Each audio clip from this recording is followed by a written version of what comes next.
Why was the most effective philosophy for achieving inner peace born from one of the worst disasters a person could face? The answer lies in a practical guide based on 4 simple virtues that teaches you to separate what you can control from what you can't, turning outer chaos into inner calm.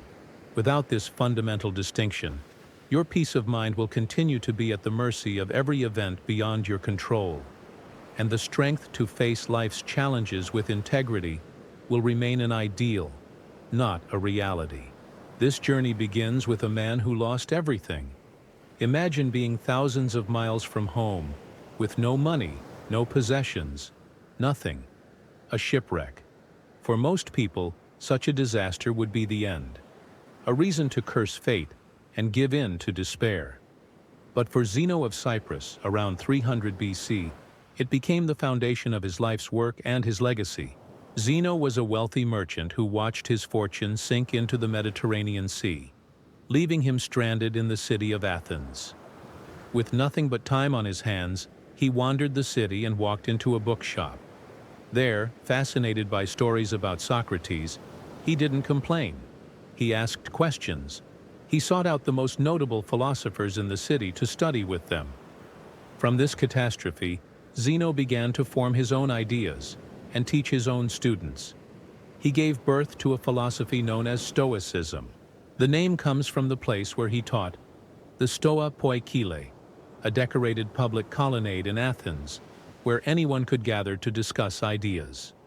Today, we use the word stoic to describe someone who stays calm under pressure and avoids emotional extremes.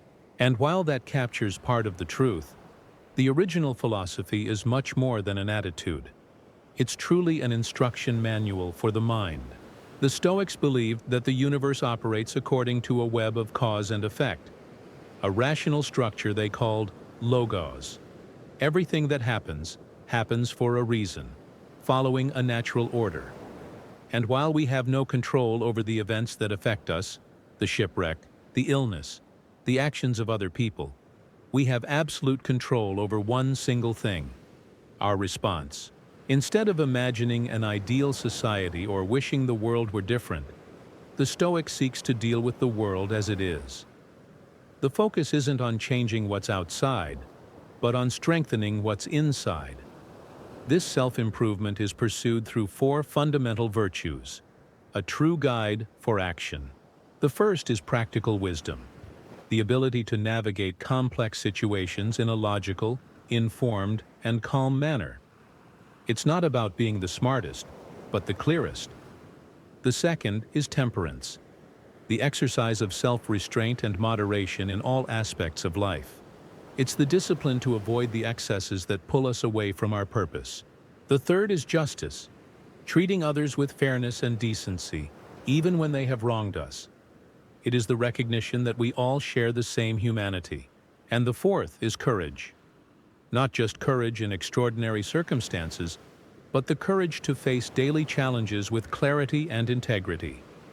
As Seneca, one of the most famous Roman Stoics, wrote, "Sometimes, even to live is an act of courage." These 4 virtues aren't just distant ideals, they are a practical guide. And this leads to a crucial question. If the strongest people in history used these same principles to build an inner fortress, why are you still letting the outside world steal your peace? But this philosophy goes far beyond the individual. It's not a selfish quest for personal tranquility. At a time when Roman law considered slaves to be property, Seneca called for their humane treatment, emphasizing that everyone, from the slave to the emperor, shares the same essence. Stoicism does not encourage passivity. The idea is that only people who have cultivated virtue and self-control within themselves can bring positive change to others. And this power of resilience has echoed through the centuries, guiding some of the greatest leaders in history. One of the most famous Stoic writers was also one of the greatest emperors of Rome, Marcus Aurelius. Throughout his 19-year reign, Stoicism gave him the resolve to lead the empire through 2 major wars, while dealing with the loss of many of his children. Centuries later, the journals of Marcus Aurelius, known as Meditations, would guide and comfort Nelson Mandela during his 27 years in prison in his fight against apartheid. After his release and victory, Mandela did not seek revenge, but peace and reconciliation. He believed that while the injustices of the past could not be changed, his people could confront them in the present to build a better, more just future. As a formal school, Stoicism faded away, but its influence never ceased. Christian theologians like Thomas Aquinas admired its focus on the virtues. There are clear parallels between the Stoics' tranquility of mind and the Buddhist concept of nirvana. Its strongest resonance today, perhaps, is in modern psychology.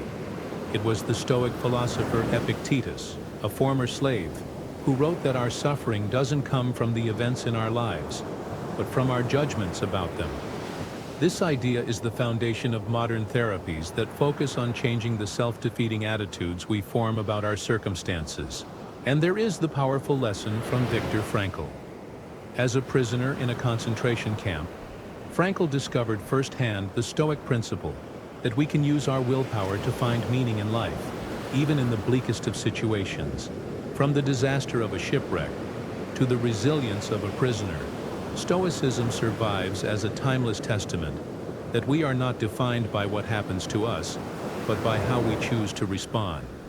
It's a reminder that, in any circumstance, we always have the power to practice wisdom, temperance, justice, and courage.